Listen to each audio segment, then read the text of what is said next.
Welcome to the ultimate crowdsourced personal finance show. This is your Friday Roundup. You're listening to Choose FI Radio. The blueprint for financial independence lives here.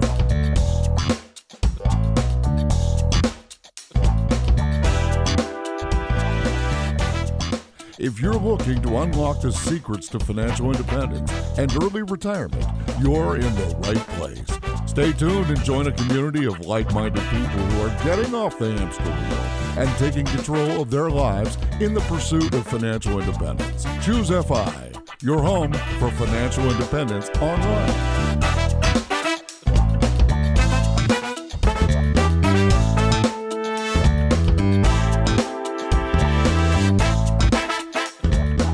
Okay, and we're back. Congratulations. So you've made it to the weekend. This is your Friday Roundup. And as usual, I have Brad here with me in the studio. How you doing, Brad? I'm doing great, Jonathan. Yeah, what's going on by you? I'm starting to make summer plans, trying to figure out exactly what that's going to look like. We're trying to figure out what we can do. We're finding out more and more that with our son, we can't do anything, at least outside. So while you may be down at the pool every day, we are sitting inside, looking outside, thinking, oh, that looks nice. Yeah, no, I hear you. It's so hot here. It's really ridiculous. And we kind of talk about that, like what was our life like before we went to this pool? So I definitely can appreciate that. Well, you can just take pictures of my family, all three of us staring out the window, looking longingly at the people walking down the street saying, maybe 2018. Nice. Yeah, that sounds good. And we actually have kind of a cool thing coming up this weekend. We have a little Richmond Phi get-together, which should be fun. We hopefully can maybe even expand these beyond Richmond. We'll have one in D.C. or in North Carolina somewhere. And yeah, who knows? It's just kind of should be a real fun time to get together with some like-minded people. Super excited about that. Got to go to Costco and get my Blue Moon variety pack. Ah, nice. Very impressive. I come to impress. So this past week, we had this episode with Joel from Phi180.com, and we did the milestones of Phi. And I was super excited because I felt like these were metrics or milestones that you could actually grab hold of. And I didn't feel that that was something that I had read, at least in that tangible format. We had a couple people email us and said that there were a few other people in our space, other influencers who had done something similar. Notably, JD Roth had done one called The 6 Stages of Financial Independence. Am I right about that, Brad? Yeah, Brittany and Laura both sent us emails saying precisely that about JD's article. Yep, it was called The 6 Stages of Financial Freedom is the title. Okay, so I thought it'd be kind of cool to go take a look at those and mention them on the podcast, just since JD's been such an influence on both of our lives. And although I was not aware of this particular article, let's go ahead and give those a plug real quick. Stage 0 was dependence. Stage 1 was solvency. Stage 2 was stability. Stage 3 was agency. Stage 4 was security. Stage 5 was independence. And stage 6 was abundance. So we'll link to that in the article so y'all can check those out if you're interested. One of the things I liked about the milestones that Joel wrote is I very much felt like, depending on your number, it would be very easy to check the box and say, I am here. You know, that there was something very tangible about those milestones. And for me, it just made it a very enjoyable read. Yeah, agreed. And people like to see progress, right? I talk about this all the time on the podcast. It's progress in every aspect of life is what I'm trying to do and trying to just get better. And I think the path to Phi can be a lonely one.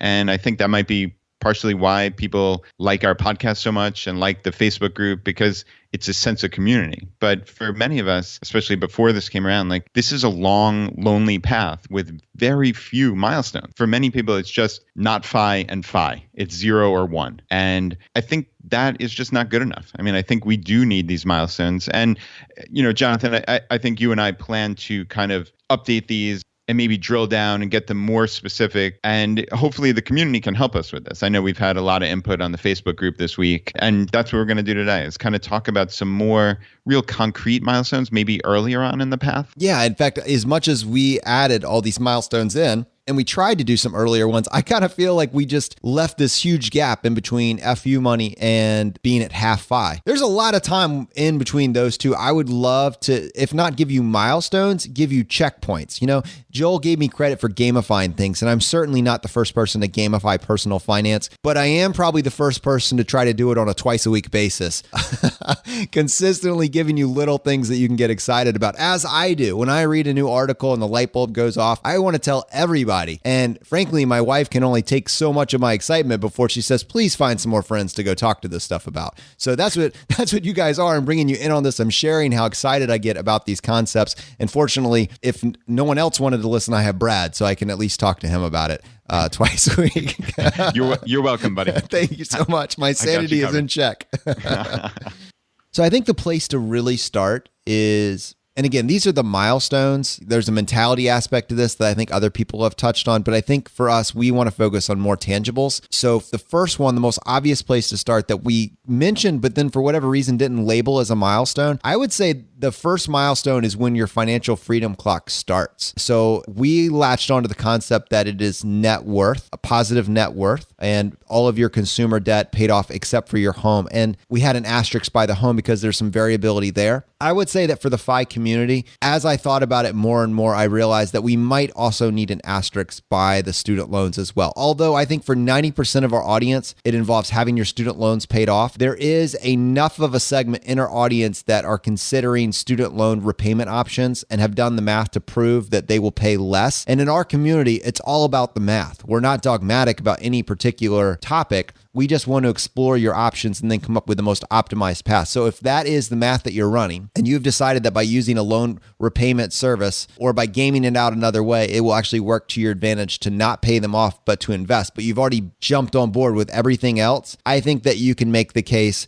that your student loans can have that asterisk as well. But certainly you're not going to have any other consumer debt and you would have a positive net worth. Brad, what are your thoughts on that? Yeah, that sounds reasonable. I think, like you said, it always comes down to the math. So someone got on you a while back for having a car loan, but again, they didn't ask you what your interest rate was, right? So if it was 0 or 1%, then that makes sense, right? Like it's not, if you had a $300,000 net worth and a $10,000 car loan with a 1% interest on it, well, you're obviously past milestone 1. Right. I mean, that's right. that's a decision you've made that it makes sense financially and mathematically for you to have that car loan. So I'm fine with decisions like that. So I don't want to be dogmatic with the no debt. I mean, clearly, if you have credit card debt, you got to get rid of that. I mean, that's 20% interest or whatever it is. If you have any kind of really, payday loans, hopefully nobody in our audience has these things, but absurdly high interest rate debt, that's got to go. But I mean, if you're talking student loans and you've made a determination that you're going to pay it off over X time, or like you said, some repayment option, that's a separate case. A mortgage, I mean, you can't expect somebody to necessarily pay off their mortgage to just get on the milestones, right? So, because I would be at milestone 0 then. But that's you're just horrible at life, man. Come on, you're gonna have this podcast and you're at milestone 0. Yeah. So a lot of this comes down to where you are in your own head and where you determine you are on this continuum here. So, and I think that's actually one thing I want to talk about at the tail end is my response to where I am on this FI path. And I know in speaking with my wife, Laura, we had a little tiff about this. So nice. I'm just skipping everything in the middle and going to that part to listen to that right now. Yes, it should be good. It wasn't that big of a deal, but I think it proves that you can't just give a flippant answer to this. You need to kind of think it through. And going back to your actual question is the financial freedom clock. So Jonathan, can you just, for anyone who didn't hear the Monday episode, can you give a little background on that? Yeah, absolutely. So the financial freedom clock is a term that was coined by Jeremy over at Go Curry Cracker. And essentially, and we reference it back in, I believe, episode 18. So you can go back and listen to that episode if you want. But at some point in time, your countdown to FI begins. And when you're still cleaning up all your crap from past mistake and past choices, it's really hard to get that thing going. So in that episode, we basically established that your financial freedom clock is when you've gotten rid of all of your consumer debt, you've gotten rid of your student loans, and now you have a very linear focus on increasing your net worth to the point where you can say, I am at FI. And you have to take care of all that baggage before you can really get there. But from the time that you've got a positive net worth, you've cleaned up all the consumer debt, you don't have the couch payment anymore, that's when that financial freedom clock starts ticking down, my friends, and you're getting closer and closer to your goal. And when you're in our community, that goal is financial independence. Nice. I like that. So, okay. So $0 or, $1 net worth or more, and any of the garbage debt is gone, right? That's how we want to say this succinctly. Yes. And if you want to make a case for your singular case and your justification on your student loans or your mortgage, first of all, we just want to let you know you're fine. That's fine. If you have a case to make, just make your case, do the math, make sure you're being intentional. But the general concept remains with what we just said. All right. So that is milestone 1. And I think milestone number 2, this is where we hopped in and we said it's the personal capital phone call, which I love. I think that is a very specific metric that you can use. But when you peel the curtain back and you take a look at what that actually means, that's a 6-figure net worth. That is, you have your $100,000 in your investment vehicles, and personal capital will then give you a phone call offering a free consultation once you've hit that metric if you're using their service. And that is a service that both Brad and I use. We've used it for a long, long time, 5, 6, 7 years now. And most of the FI community bloggers especially use that tool as just a great way to track all of your different accounts in one place. And I can say I have my VTSAX that I can track there. I can track my retirement accounts in there. I can track my wife's retirement accounts in there. I'm able to put it all together, which is really cool to be able to put all of those assets in one place, and then you can see them go up or down together, right? Yeah, indeed. It's a useful tool. And, this is obviously a cutesy thing that Joel came up with, or, we talked about on the Monday episode. Clearly, the larger point is the $100,000 net worth. I mean, that's the milestone. It is cute that you will start getting calls from personal capital, and I like that as kind of a fun milestone. But yeah, clearly the bedrock of this is the $100,000 net worth. And it was perfectly timed. Drew, when he heard the episode, he commented on our Facebook group and he said, after listening to today's podcast, I'm happy to report that we completed our first FI milestone. And he actually took a screenshot of his transcript on his phone. And the transcript said, hey, this is Andrew calling from Personal Capital to schedule your free financial review. A great way to get a second opinion on your current investment strategy and ensure you're on the right track to meet your goal. We can be reached by calling 855-FI. We look forward to speaking with you and have a great day. This is awesome. This is actually what your Personal Capital phone call is going to look like. I hope I didn't spoil it for you too much. But Drew, congratulations for completing the first FI milestone. I think we're going to make the case today that it might actually be the second or the third. So you're even farther along on this journey than you thought. The little bit of controversy we had just between us while we were doing the episode was that depending on your annual spend, there's the case to make that you might actually hit this next milestone before you hit the personal capital milestone. And that one is FU money. And Joel defined FU money as 1 to 2 years worth of expenses. And we talked about the psychological power that having 1 to 2 years of expenses saved up would give you in your own personal life. And it essentially gives you more power at work. It gives you the ability to make decisions that are your best interest.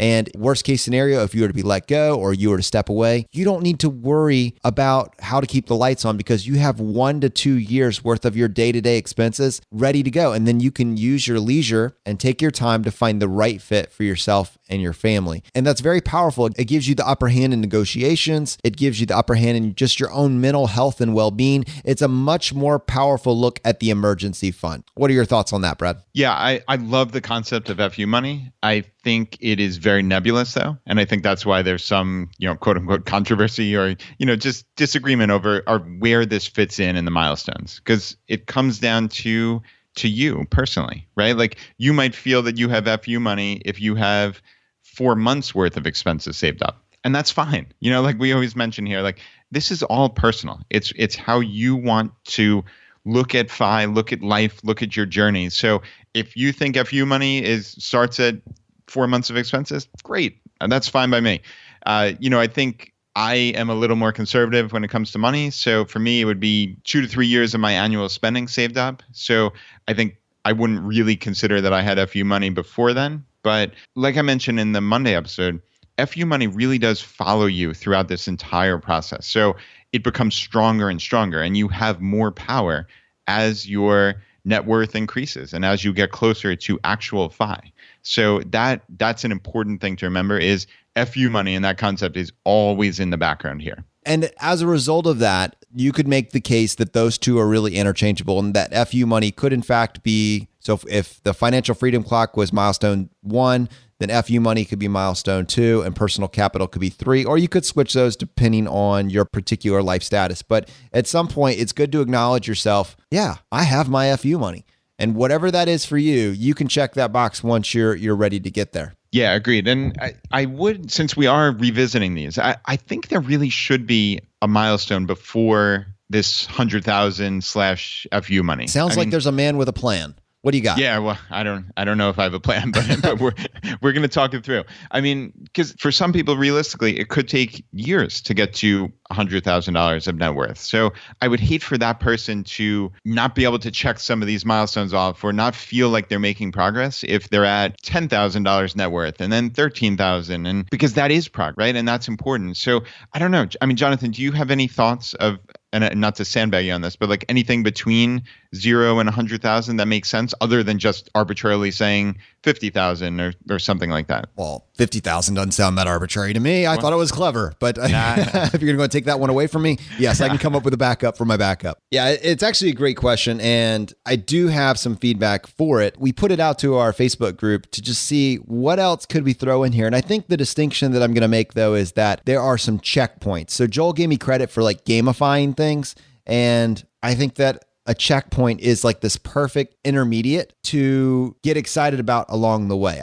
I don't know if you would give it quite the same credo as you would a milestone, but I think it's one of these things that once you've checked it off, you can give yourself a little pat on the back, even if no one else cares, and feel good about yourself. So things like that first time that you aren't paycheck to paycheck, that first time that you put something on the 72-hour list, where you go from being that impulse buyer, as soon as you want it, you buy it, to now, let me think about this decision and be a little bit more intentional with it. That first time that you max out a traditional IRA, that first time that you max out your 401k, that first time that you pay $0 in taxes, right? These are little things that not everybody is going to experience, but a lot of us can when we're actually applying our minds to it. Yeah, I love that. This is actually the first time I'm hearing of it. So have these checkpoints in parallel with the larger milestones. So yeah, that's a cool way of doing it. Because yeah, again, it gamifies it and it gives people a sense of progress. So again, if any input from the audience on just more of these, right? We can brainstorm as many checkpoints as we want, because like Jonathan said, some people are going to hit them, some people aren't. They're just these things in the background to know, oh wow, I feel good about myself. I checked this thing off. So that's pretty cool. And I would love to take total credit for it, but Louise threw out like 6 or 7 of these, and a couple of them I just hijacked. But this was a really cool one that you'll get excited about. For those of us that love travel rewards, when you get 1 million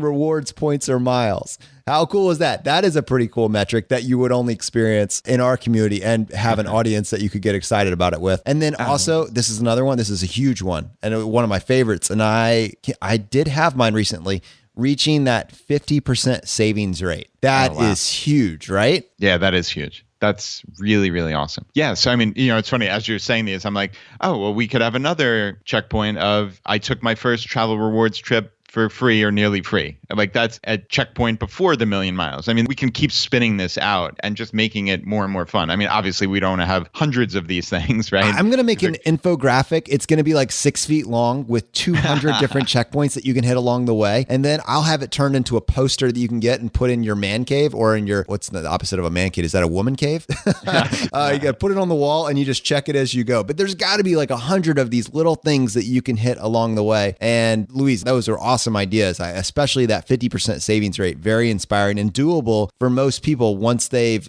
tackled some of these other challenges first. So those were checkpoints. I don't think any one of those, Brad, could be said as a milestone. Do you? Do you feel like any of those rise to the level of a milestone? No, I wouldn't say so at this point. Yeah. Yeah. But anyways, if you have one to add that we missed, and we certainly think that this conversation got started and did not get finished here, please join our Facebook group, chooseify.com/Facebook. Give us your feedback, your input, your ideas, things that you got excited about when you realized that for the first time you hit this marker. I know that we had someone in our community was saying that they basically make a note on their calendar every single time they hit a new 50 grand marker. So every single time their net worth goes up by 50K, that gets a note on their calendar. And for them, that's just an additional step that they're getting a little bit closer to their goal. So whatever it is for you, we're interested, and we would like to adopt some of those. And basically, when you hit one of these little checkpoints, just take a second and feel good about it, and recognize that although it's historically has seemed like kind of a wasteland, you're either FI or you're not FI. No,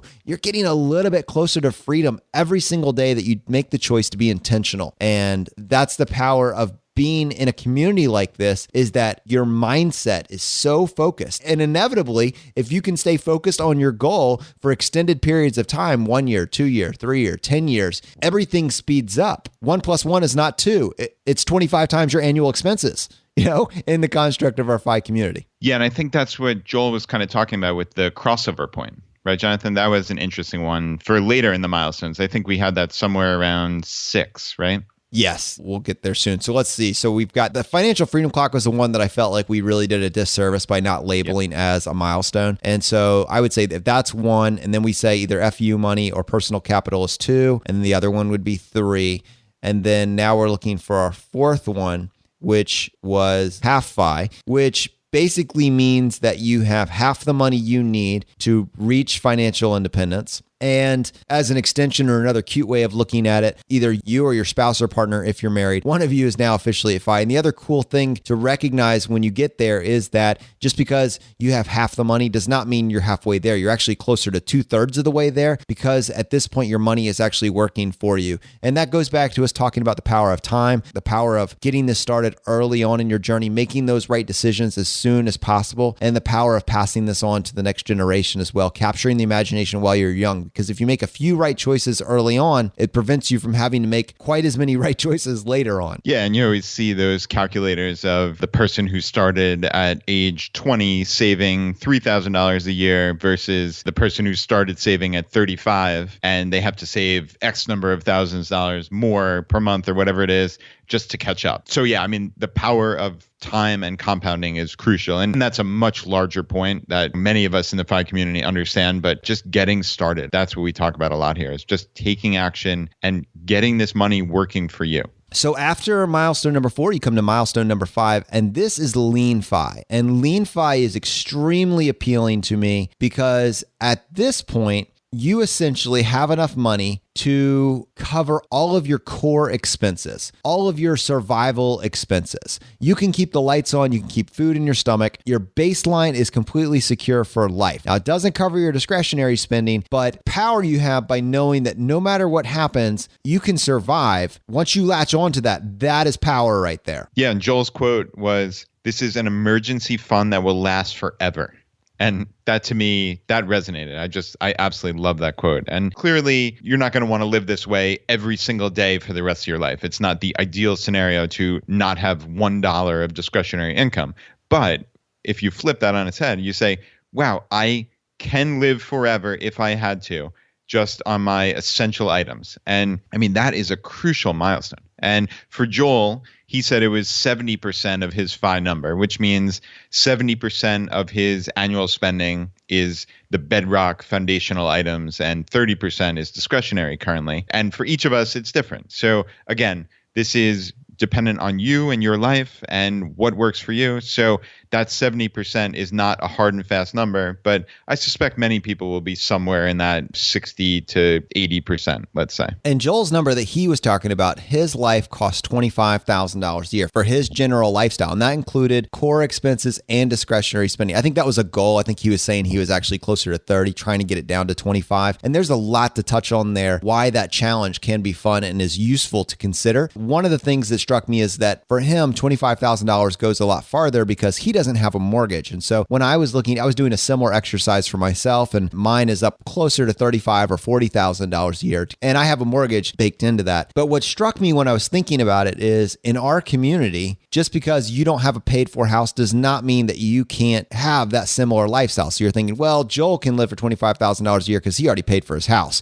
which means he had a high income. That's fine. You can say that. But the more creative approach would be, how can I live for free? In our community, we already have examples of people that have figured this out. And specifically, I'm thinking about house hacking. If you really wanted to make this choice, if you were really open to just winning and you just wanted to know what it was you didn't know, you could go listen to episode, I believe it's 16 with Coach Carson about house hacking. And you could use that same tool to essentially purchase a duplex, triplex, or quad, live in one side, rent out the other 3, and they essentially are paying off your mortgage. Plus, you may even be making a profit. And you would essentially be able to have, through that one creative choice, reduce your expenses by the amount necessary to reflect the lifestyle that Joel is living. So I'm not telling you that you have to do that, but I think it's very limiting to say I can't do that because I don't have a paid for house. Yeah, I definitely like the creativity there. And that will work for some people, won't work for others. But again, just thinking a little bit differently. So you might think that might not work, but why not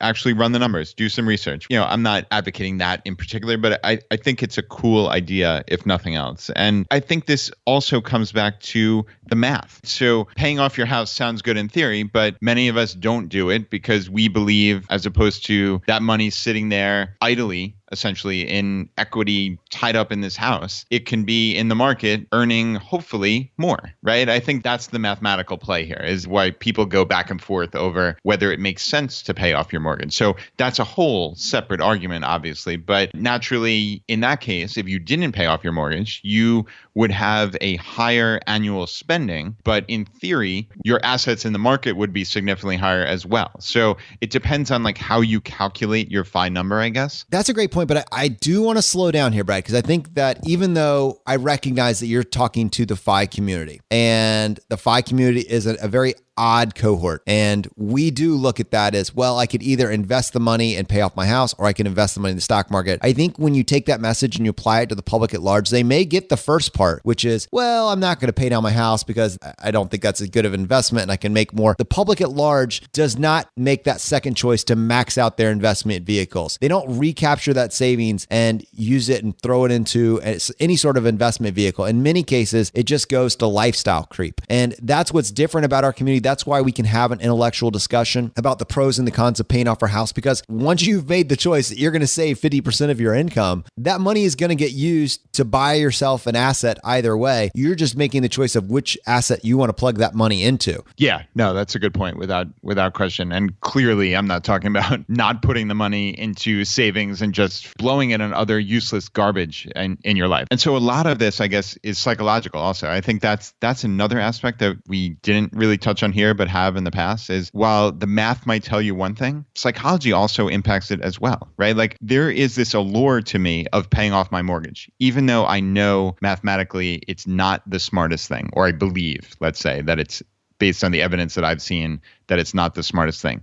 But man, would it feel good to not have that mortgage. So that is powerful to me. And going back to the very beginning of this, is my setup here is you need to either invest this money fully or put it into your mortgage fully. Like that's what we're talking about here. We're not talking about, oh, I'm not going to invest and I'm going to fritter some of it away. So hopefully everybody listening to this understands where I was going with them. And I think this is a fine line in the phi community. We have the ultra optimizers, and then we have those of us that maybe are coming in from more of a Dave Ramsey perspective. And I'll count myself in that group, extremely debt averse, or those of us that just love cash flow. And those two are waging a war against each other. There's something so appealing to me about being able to say that I can live my life just the way I have it right now for $20,000 a year or $25,000 a year or $30,000 a year, as opposed to $40,000 or $50,000 a year if I have my mortgage. And so those two are at odds with each other, and you kind of have to make a choice. The cool thing is either one of those choices is a winning proposition. You're going to win either way. I guess you could make the case about the marginal benefits of one over the other, but you're so far and away from the choice that everybody else is making, the normal run-of-the-mill choice, that I don't want you to come away from this conversation thinking that there's a bad option here. There may be a better option or a best option, but either way, this story is going to end very well for you. Yeah, I hear you. And it's funny because I consider myself an optimizer in life generally, but I'm definitely with you. Like there is just that allure of having your life expenses being $20,000 or $25,000. Like you just have so much flexibility then, and you just simply don't need that much money. So there is that mental allure to me of that. And the stuff that you can do with your tax bracket that you fall in. To me, there's something so awesome about saying I didn't have to pay anything in taxes this year, or I was able to play all these games with the savers credit or everything else because my life costs nothing. I didn't have to take my income. I mean, I don't know. You kind of give up some of that when you're in some of these higher marginal brackets. Yeah, it does seem like you have a lot more in the way of phi hacks, like major phi hacks, potentially getting college for free if your income is below some amount, or healthcare for free if, the current system holds. And I mean, there are a lot of these really advanced phi hacks that you're able to take advantage of if your income is ultra, ultra low. So I would love someone smarter than me to go out and make the case mathematically for that point where you just get so many benefits just thrown on you if your income is, let's say, 25,000 or less. Once you're at FI, obviously, that's what we're talking about here. Income being usually pulling that money out of a 401k or some type of retirement vehicle. So clearly we're not talking about people living on $20,000 a year of income, just normally in life. But yeah, that would be an interesting calculation. And the thing is, for other people maybe looking at the outside, I'm not talking about living in a tiny house. I'm talking about having a $75,000 a year lifestyle while your expenses only cost you $20,000 or $25,000 a year. So it's a very generous, optimistic lifestyle. And there's ways to do this just a little bit smarter. Now, I will say that Big Earn from Early Retirement Now, who we're actually going to be interviewing in the next couple of weeks, he made the case to me to not pay off my student loans and take advantage of essentially being able to reduce your marginal tax bracket. I mean, certainly you can make the case for it either way. So I think those are like two tandem storylines that you should explore thoroughly. One, all the benefits of being able to spend a decade or 2 decades in a very low marginal tax bracket versus just delaying it all out and letting your loans ride while you optimize your tax advantage vehicles. So anyways, just a very interesting conversation and one that we can do. All right, so milestone number 6 is the crossover point. And this is one that when you're tracking your investment vehicles, you're looking for that point in time where for the first time ever, your money earned more than you did from working. So your dollars are working harder than you are, 24 hours a day. Brad, why don't you go ahead and set this up as an example so people can visualize this? Yeah, this is a cool one, and I hadn't really considered this as a milestone before, Joel, and I really love it. So I guess just hypothetically, or at least this is the way that I look at it. So let's say your net worth in the market is $300,000, and the market went up 3% that month. So your assets went from $300,000 to $309,000. So they went up by $9,000 with you doing nothing. You did no work. The money, that's just from past savings. And let's say even you make $100,000 in your job. So you have $100,000 and that comes out to $8,300 roughly per month. So by you working that entire month at a pretty darn good salary, obviously $100,000 a year, you earned $8,300 in pre-tax money, right? That's a whole separate argument also. But you earned $8,300. And just by virtue of being at this crossover point and your assets went up a significant amount that month, you earn $9,000 just from being there. So that's a cool concept, is this crossover where your money earned more than you did. That is one that we kind of came up with on the fly with Joel. So that one is super cool. And to me, that would be a huge celebration, wouldn't it? Yeah, that really would be. And, honestly, I've never actually looked at that conceptually, like at my own investments. I clearly have reached that point, but I wish that I would have went back. Exactly. Don't you wish you could recapture it? I mean, that would be like highlighter, asterisk, bottle of wine, making it rain from the ceiling. It's that cool. You need to hit the pause button and just focus on it. And if you didn't realize that it's a milestone, you just miss it, right? Yeah. How many Jonathan catchphrases can you put into one sentence, right? Mine would have been doing cartwheels. I think that would have been mine. What are you, a king? It is in context, so I should just take a second and say that Santos was giving us, I would imagine, a pretty good-natured ribbing about all the little sayings that we've developed over the last really 100 some odd hours that we've spent talking into these microphones. And it really is hilarious, just the things that you say that you don't even realize that you're saying, but you say them a lot, right? And I know in particular, Brad, you just have this really hilarious way of getting up on the soapbox. And much of what comes out of your mouth is worthy of t-shirts. So it was a fun strand to read and just be a part of. But don't be a lemming, man. Don't be a lemming. Come on. Yeah, I love that thread. That brought a permanent smile to my face for days as people were chiming in on that. So yeah, it was really cool. So the crossover point was the one that I really did want to take that few extra seconds just to highlight, because I think that is just such a monumental moment for anyone that's tracking their progress. But the rest of these are really cool too. And obviously your life is just continuing to get better and more secure. The power is continually shifting toward your end of the playing field. And as you get closer to FI, essentially, milestone number 7 was Flex FI, which is where you're at 20 times your annual spend. Essentially, you could rely on the 5% rule at this point. The milestone number 8 is actually the big one, financial independence, where you're at 25 times your annual spending. That's obviously the one that our show is based around. That's the one that the FI community is based around. And then finally, past that point, you can make the case for milestone number 9, which is FATFI. And this is what JL Collins pretty much considers a 100% thing. This is 30 times your annual spending. It's as close to a sure thing as you will ever get, quote unquote. And so that's more looking at like a 3% withdrawal rule. And basically, again, that concept of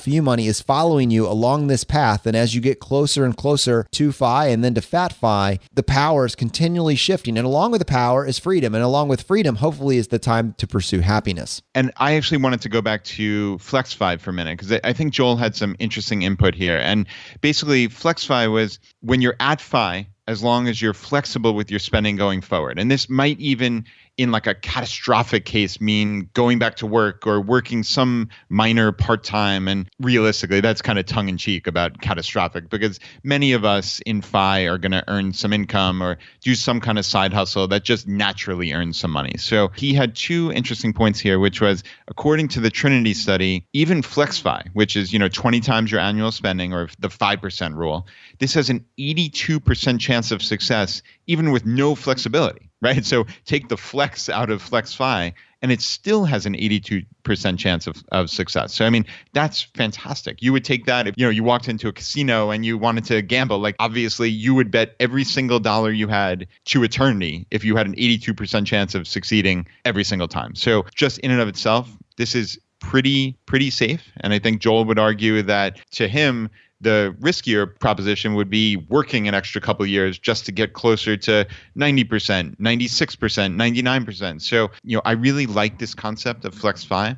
And to quote Joel, he said, the worst case scenario is everybody else's everyday scenario. And that is just so powerful, right? Like everybody else's everyday scenario is going to work.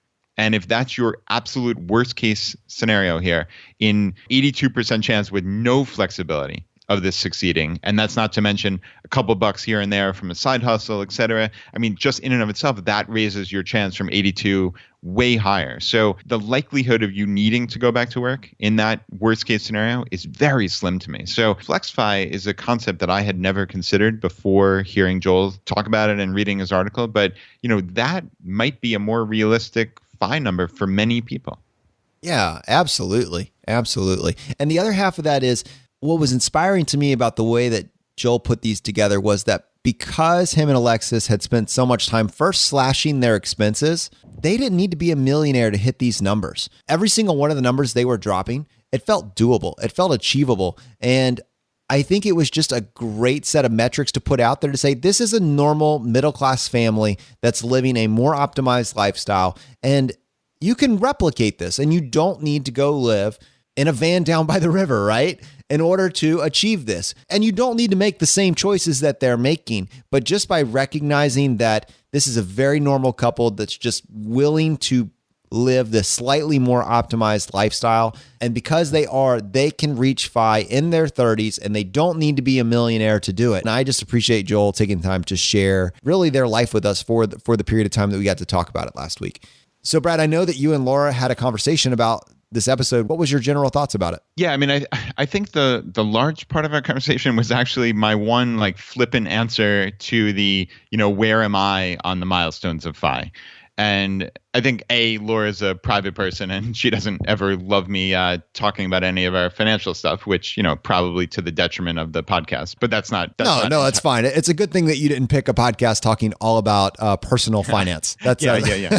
No, but seriously, I think I responded FatFi, and Laura's contention was like, that's just incorrect, because on multiple streams, I guess my question was during the episode was, does this count my businesses? Does this count my side hustle? And I think then pretty much anybody could say they're at FatFi, right? Like if their side hustles brought in more than their annual expenses and they thought it was going to last in perpetuity, then you always would have enough money to cover it, even if you didn't have the net worth to sustain it, right? Like, does that make sense? No, yeah, it actually does. I think there's some nuance there, but I think it would heavily rely on just how we frame the conversation. But essentially what you're saying is, if you're relying on your job to justify your number, that's the opposite of what we're trying to achieve. Yeah. then you don't have the number, right? So I think that was why I asked you guys, like, does the side hustle count? Because I think Laura's point was, if my website's imploded tomorrow, where would we be, right? Would we be at FatFi? No, we unquestionably would not be at FatFi. And, I did kind of try to specify that in the actual episode, but she really wanted me to emphasize this, is we are definitely by no means at FatFi. We are not even close to 30 times our annual spending. I suspect we're somewhere, I think I said between FlexFi and Fi, probably closer to FlexFi. I'm glad you clarified that. I don't think that we should just leave it right there. I want to kind of, now that you've gone back and put the huge asterisk beside it, I want to come back to that, because in our community, we are constantly focusing on the side hustle. And the side hustle in the construct of what we're talking about is, in most cases, something that you can get very excited about, something that you are passionate about. And while I agree with the baseline, the premise of what she's saying, and in fact, I think we've even said that in a prior episode, that at some point your side hustle doesn't need to work forever, because at some point you're using it as a vehicle, again, to get to your number faster, which will then allow you, if it were to implode, you could just step away from it. I also think it's reasonable to say, if this is your absolute passion and you're tap dancing your way to work, I don't think that you need to discount it completely. So it's kind of one of those, you can both be right at the same time type things, and just use your own common sense to justify it. I think that maybe just from a mathematical perspective, I agree with Laura, but from a psychological perspective, with where you are in your mental game, I think that you can totally say you're at FatFi right now, because you're doing what you love, you're able to earn an income from it. And when you combine that with your investment vehicles, you're great, right? Yeah, I like that, and I think that'll help the marital smoothness if we say we're both right. You're both right. Wow, we should write we're going to write a marital book next. I'm sure that's going to go over swimmingly well. Yeah, the bozos from Choose FI talk about marriage. Found at a Dollar General near you. Yeah. Awesome. But yeah, I think I like that. I think we're somewhere in that part of the continuum, and I think it evolves, right? So I feel comfortable saying we're at FlexFi or above, and it changes every day. Who the heck knows, right? And what I love is that when the FI community starts talking about side hustles, and don't get me wrong, if you just want to learn how to create a business, there are a lot of podcasts to choose from on how to start a business, how to be an entrepreneur. You have several hundred, if not 1,000 podcasts that you can choose from for how to start a business. But when you're starting a side hustle from the FI community, there's an end game. There's a strategy there. It's a vehicle that you can use to get to FI. And after you're at FI, you can make the choice to keep working if you love what you're doing. That's great. I mean, that's probably ideal, but you don't have to, because at some point, the numbers just work for you, and you can then make a choice. And I think that focus allows us to have a different and a more nuanced conversation than the just pure business crowd. Yeah, so I think to just kind of close this recap of the milestones is, we would love your input, and we expect to really refine these milestones and the checkpoints, especially that Jonathan mentioned earlier in the episode. I think these are important, and I would love to have these as almost like Jonathan said, like a little gamification of this entire FI journey, right? Where we can all say like, oh, I'm at milestone 4, or I just crossed off 3 checkpoints today. Like, I think that would be cool, and I think it would really add to the community. So we want and need your input on this. So, send us an email, or preferably go to the Facebook group. Again, it's choosefi.com/Facebook to join, and just give us some information. I'm sure there are going to be many threads on these milestones and on these checkpoints. And, let's kind of refine this. And we'd love, heck, if somebody wanted to take the lead on this and really help us out, that would be awesome. But I think this will be a fun project for the next couple months until we refine this down to something we're all pretty happy with. I love this conversation. To me, it's a high-level conversation. It's not down in the weeds, but it's one that pretty much anybody can appreciate. And then if they're willing or desiring to dig deeper into this stuff, they can really grab hold of it. And there are numbers that you can incorporate into your own life to find out exactly what you are. But one of the things that's very interesting to me is that Joel is going to be pulling the trigger on his FI date in January of 2018. And that is amazing. First of all, Joel, congratulations on that. What a huge achievement, and what essentially a 180. Yeah, see what I did there? 180 on your life. And I'm very excited for you and for Alexis for what that's going to mean for your family. But it does present an extremely interesting case study for our audience, because a lot of people feel, and I'm going to throw Matt out there as someone that's very vocal about it, that the stock market is overvalued and overpriced, and that we might be approaching a downturn. And this brings up a very interesting problem to tackle for our community on sequence of return risk. Because although essentially across the board, even Matt believes that your 20, 30, 40-year prospects for returns are going to roughly approximate 8%. In the short term, the near 10-year future, Bogle himself is predicting much lower returns. And again, that's fine. But for someone that's actually pulling the trigger now on FI, the sequence of return risk basically mean that your first few years are the most important. And so if you pull your FI trigger and then immediately suffer maybe just stagnant years or even a loss in your income, those disproportionately hurt your long-term results. Now, I'm not prepared to give you the answer to this today, but I think that it's important and that it's a fun conversation, even if at some level it may be slightly depressing to talk about. I think it's a conversation that's worth having to explore drawdown strategy. Drawdown strategy when it's going right,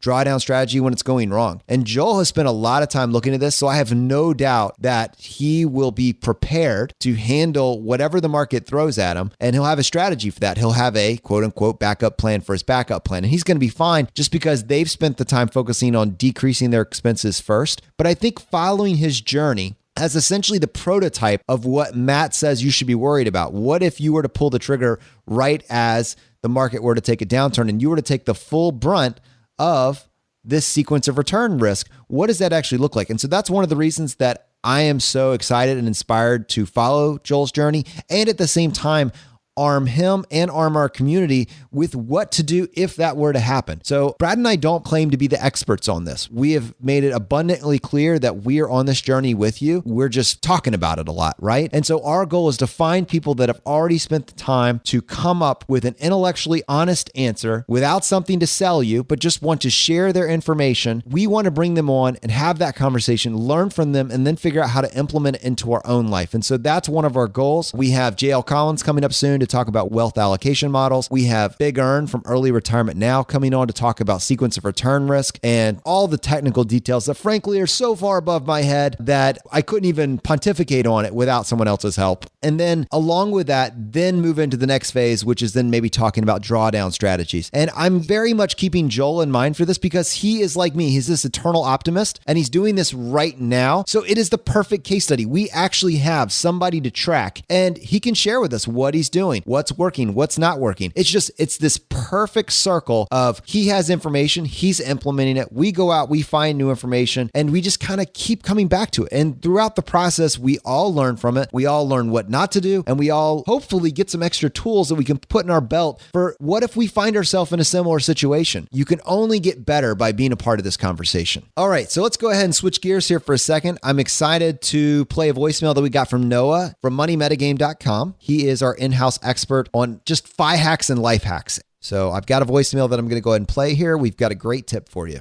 Hey everybody, this is Noah again from Money Metagame with this week's actionable life hack. Today we're going to take a second look at some recurring bills that most people don't think twice about. Your utilities. From the energy coming into your home in the form of electricity and gas, there may be more than one provider in your area. And these different providers often compete to get your business by offering incentives to switch, which can often come in the form of lower rates or even sign-up bonuses such as gift cards or airline miles. This will vary pretty heavily by location, but one example I can give is Southwest Airlines. If you happen to live in Illinois, Massachusetts, Maryland, New Jersey, or Pennsylvania and aren't already using NRG for your electricity, you can get a 10,000 point bonus for switching and an additional 2 points for each dollar you spend on electricity going forward. Southwest also has a similar deal with Everything Energy in Texas. Make sure you aren't overpaying for electricity just to earn some points, but it could end up being a win-win of cheaper energy and free airline miles. Be sure to check out the different providers in your own area and see if they have any incentives to switch. Switching should be as simple as calling them up and telling them you'd like to switch. Nobody has to come out to your house or anything like that. The second utility you might not have thought about is trash pickup, including recycling, compost, and anything else you're putting in a bin to get picked up on a regular basis. Most areas charge depending on what size container you are using each week,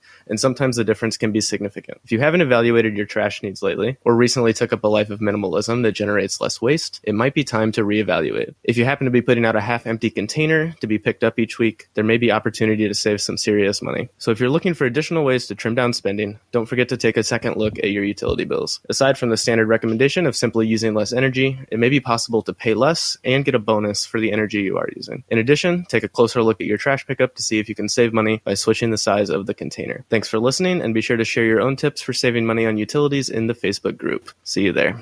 Yeah, that's a cool challenge from Noah to actually post these in the Facebook group, right? I'm sure if Noah came up with those couple, I'm sure there are many, many other ones out there. And I'd like to echo the garbage savings, actually, because this was something that I did a couple years ago, and it was slightly different from what Noah's describing, but it was just basically calling for price comparisons.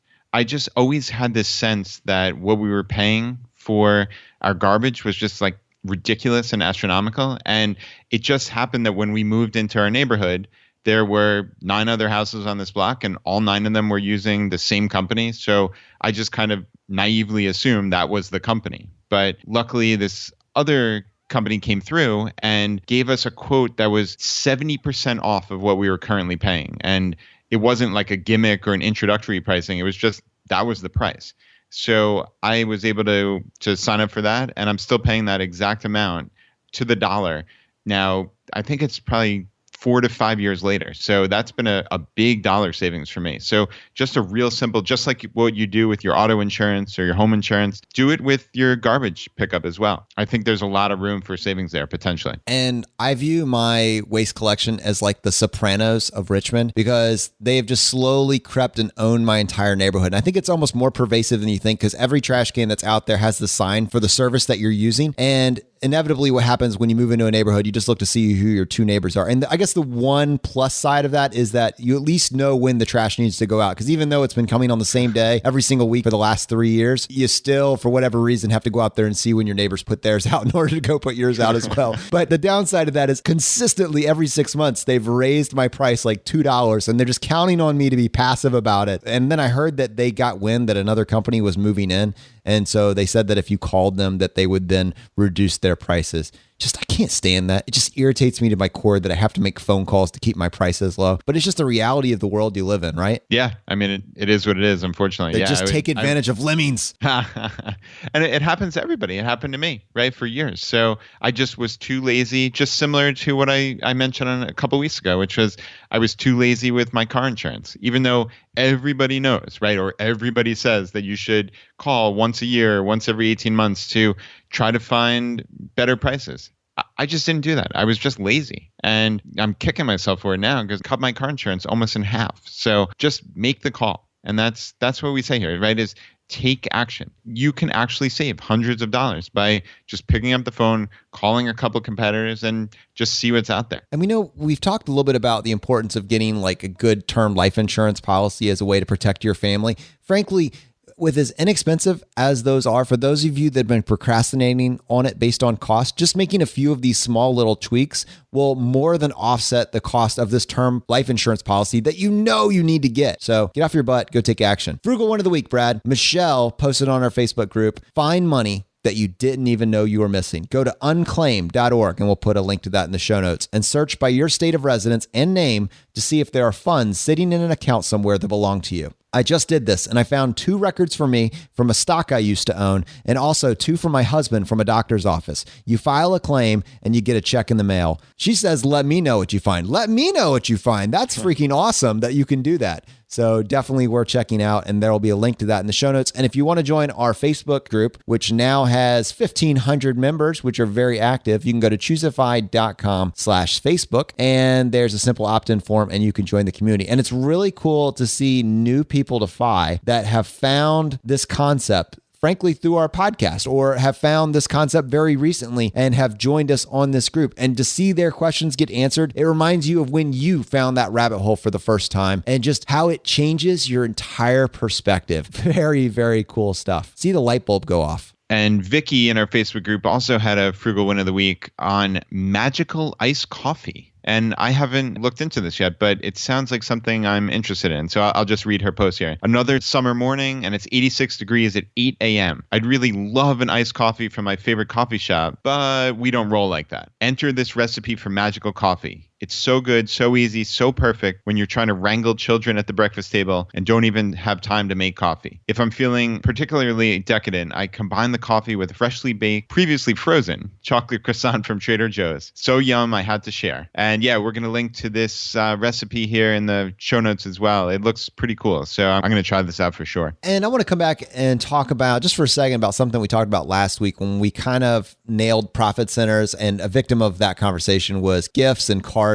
And Don pointed out to us maybe a nice medium for that. He says, I only buy cards from the Dollar Tree for 50 cents each. It's crazy what they charge elsewhere. Even the stuff at Walmart isn't cheap. And then your brother, Scott, he also made a post talking about a challenge that they do. They just basically go to the store and they actually give themselves an award for picking out the craziest or the most absurd card. And they don't even buy it. You just get an award for which one you would have gotten, which is a nice little pivot on that. I thought that was hilarious. The other thing that was really cool is I'm not opposed to spending money on someone. And specifically, someone pointed out that instead of spending money on a card, they actually spent the money on the things to create the card. Now, to me, that's a completely different conversation. And I didn't want to lump those in together because you're actually putting your time and your energy. That's an individual, unique gift that you have used your creativity to make for someone. That's powerful. And, spend 3 times as much money as you want on that. That's not a profit center. That is you putting your own creative talents and ability into someone. And I didn't want to lump those two together because I get that. And that kind of also ties into the gifts. And Don said, if you haven't, I suggest reading the 5 love languages. And he says, I'm not going to try and summarize it, but some people are very gift-based in the way that they show and receive love. And I think there are still ways to be aware of your spending and still do gifts rather than pouring tons of money into these occasions. But if your significant other is a gift person, you may be heading down the wrong road and are trying to eliminate gift giving entirely. And we breezed through that. And frankly, we wanted to get that out there just to get the feedback on that. It's a conversation starter, but I wanted to stress that I am not anti-gift. And I don't think Brad is anti-gift. What we really wanted to focus on was this sense of mandatory obligation to buy it for your 20 in-laws, to buy it for all of your siblings, and then not just their siblings, but your second and third generation nieces and nephews, and then your friends with their kids that turned 1 and 2 and 3 years old. And the list never ends. And that is specifically, I think, what was taking the heat of my ire, if you will, and just talking about reeling that in every sense, shape, and form, and really analyzing why you're doing that. Let's now dial it back in and talking about getting just a single gift for someone that shows that you care and love them and appreciate them. I am 100% for that. I've read that book. It's a phenomenal book. I'll link to it in the show notes. I couldn't agree with what he said more, but I think that you can have those two conversations beside each other without saying that either of them is wrong, and just look for the heart of what we were trying to get across. Yeah, and I think what you said there about showing appreciation and showing you care, like that's the point of gift giving, to me at least. It's not like this obligation to buy useless trinkets for every single person in your life. Doesn't that devalue the gift? I mean, that just seems so silly to me. Or even take it a step further, like if you're married or have a significant other, I mean, you have 5 to 10 of these obligatory pseudo holidays that quote unquote everybody says you have to buy gifts for. And for many people, they feel the need to shower the other person with hundreds of dollars worth of stuff. And like many of these people are living paycheck to paycheck or so stressed about money, but yet they just take it as a given. And what I would always argue is don't take anything for a given. Question everything and just think a little bit differently. So I'm not arguing to not buy presents and not show you care to anyone in your life. I mean, like, I'm not heartless. I mean, that's not how I roll, to quote from a minute ago. But like, you have to show appreciation, but do it in the right way. Show that you care and that actually means something. And I think Don's point about the 5 love languages, I've also read this book, and it was one of those kind of like eye-opener type books. So I would highly, highly recommend everybody grab it from your local library. It's a really interesting book. And I had never considered what my quote unquote love language was, or what Laura's was, or even what my kids were. And it's funny because you can actually, once you've read this and you've internalized it as part of just the knowledge you have in life, you see it come out. Like I see my older daughter, hers is words of affirmation. And when you say something nice about her, her eyes like light up. She's a 9-year-old kid. She has no idea that she's even reacting like that, but I see it now. And that then factors on how I communicate with her. So again, like Don said, there's no way that I could summarize that book here, nor do I have the expertise to do so. But I would highly recommend recommend everybody pick that up. It's one of those kind of game-changing books. All right, guys. Well, it's time to bring this episode to a close. This upcoming Monday, we have Dominic Cortuccio, author of Design Your Future. This episode is going to be a little bit of a departure from us, but it's one that we're so incredibly excited to do. It came out phenomenally well, and we think this story ties perfectly to the goal which we're trying to accomplish, which is to help you pursue happiness. And unbelievably excited to share it with you. This week, we also are recording with JL Collins and Big Earn from Early Retirement Now. As I mentioned earlier, those episodes are going to be game changers. We're extremely, even though we haven't even recorded it yet, we're extremely excited about getting a chance to sit down with them. It's long overdue. And we know that our community is excited about it as well. So really looking forward to that. Finally, we finish every Friday roundup by reading some feedback that we got from iTunes. And we actually do this as this virtuous circle, this ongoing thing where for every 5 written reviews that we get on iTunes, we actually will do a drawing for a copy of JL Collins' book, The Simple Path to Wealth. And if you want to be a part of that, all you need to do when you've left an iTunes written review, just send us a quick note telling us what screen name you put it under so that we can match it up. And you just send that to feedback@choosefi.com. And then every Friday on the Friday Roundup, we will announce the winners. And we do 1 book giveaway for every 5 written reviews. So Brad, what do we have today? All right, today we have 2 winners. And the first one is Mike. And Mike said, this is the best 5 podcast. This is a fantastic podcast for those interested in learning how to put themselves in a better financial situation and get to early retirement. Brad and Jonathan attack financial independence from every area, increasing income, frugality, investing, tax reduction, and just making smart decisions. Having consistent episodes, currently 2 per week, is also a huge plus as it helps you stay focused on your goals. Keep up the great work, Jonathan and Brad. Currently 2 per week. Are we going to go up to 3 per week, Brad? Is there something you haven't told me? Yeah, he's scaring us a little bit. I'm not sure if we can do 150 episodes a year. Whew. All right. But you know what? Josh from Radical Personal Finance does 5 a week. John Lee Dumas from Eon Fire does 5 a week. How the heck? But I don't think they're doing 1.5 hour long episodes either. So I think we'll just stick with the 2 for right now. Yeah, two sounds pretty good. But thanks for the review. And the second winner is Luke. And Luke says, you have found your home. I mean, seriously, who are the 3 people who did not leave 5 stars? This is my favorite podcast and my go-to blog. I have become actively engaged in the community that Brad and Jonathan have brought together. I long for Mondays and Fridays when the episodes come out, and I gain so much knowledge from each one. This is the community that I have longed for my whole life. The fire is spreading thanks to Brad and Jonathan. Thank you so much, Luke. That's great feedback. And thanks for standing up for us. There was someone that basically said, I love everything about the show except for Brad and Jonathan. If I could just sub them out for somebody else, that would be great. I don't know what it is, but I just want to punch them in the face. Yeah, that was great. Always good feedback. Yeah. I was like, is there something I can do? Can I improve it? No, I'm pretty sure I just want to punch you in the face. Okay. All right, good. I'm good with that. Anyways, the fire is spreading, my friends, and we'll see you next time as we continue to go down the road less traveled. You've been listening to Choose FI Radio Podcast, where we help middle-class America build wealth, one life hack at a time.